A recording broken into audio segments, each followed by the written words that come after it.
Hello बच्चों। तो आज हम लोग इंग्लिश ग्रामर के पर्सन को पढ़ेंगे। क्योंकि इंग्लिश के किसी भी सेंटेंस को बनाने के लिए हमें पर्सन की आवश्यकता है। अगर हम पर्सन नहीं जानेंगे तो फिर हम इंग्लिश सेंटेंस को सही से बना नहीं पाएंगे। तो पर्सन 3 टाइप्स के होते हैं, फर्स्ट पर्सन, सेकंड पर्सन और थर्ड पर्सन। तो सबसे पहले फर्स्ट पर्सन में क्या क्या आते हैं। फर्स्ट पर्सन का जो है 2 टाइप है, एक सिंगुलर नंबर और एक प्लूरल नंबर। तो फर्स्ट पर्सन के सिंगुलर में कौन कौन आते हैं।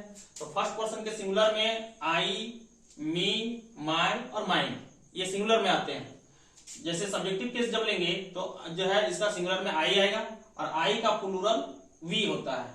फिर ऑब्जेक्टिव केस में मी का प्लूरल अस होता है, मी सिंगुलर हो गया और अस प्लूरल हो गया।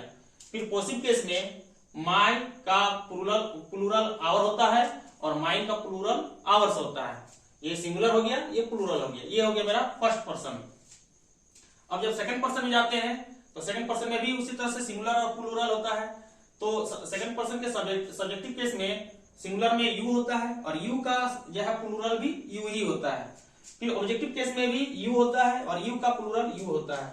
और पॉसिव केस में योर और योर्स होता है, योर का प्लूरल योर ही होता है और योर्स का प्लूरल योर्स होता है।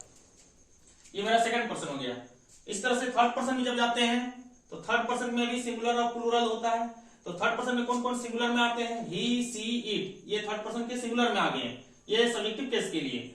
और इसका प्लूरल हो गया दे। उस तरह से जब थर्ड पर्सन के जो है ऑब्जेक्टिव केस के सिंगुलर नंबर में जाते हैं तो क्या क्या आते हैं, सिंगुलर में हिम, हर और इट आता है और इसका जब प्लूरल करते हैं तो देम हो जाता है। और इसी का थर्ड पर्सन का पॉसिव केस में सिंगुलर में आता है हिज, हर, हर्स, इट और इसका जब प्लूरल करते हैं तो देयर या फिर देयर्स आता है।